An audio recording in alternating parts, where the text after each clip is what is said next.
কোরআনেরও একটা নববধূ আছে। কোরআনের নববধূর নাম হচ্ছে সূরা আর রহমান। আওয়াজ করে সুবহানাল্লাহ বলতে পারলেন না? নববধূ যেমনি বাসর রাতে হাতে পায়ে আলতা মেখে, বেনারসি শাড়ি পরে, লিপস্টিক দিয়ে, খোপায় ফুল দিয়ে, জুয়েলারি পরে, অর্নামেন্টস পরে, মেকআপ করে, পার্লারিং করে তার স্বামীর জন্য ওই রাতে সে নিজেকে উজাড় করে সাজায়, ঠিক কিনা?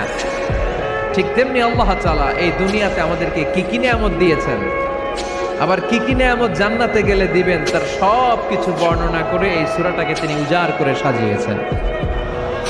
সূরাটার নাম কি? আরে জোরে বলেন, কি নাম? আর রহমান। একটা দুর্বল বর্ণনায় এসেছে, দুর্বল বর্ণনায়,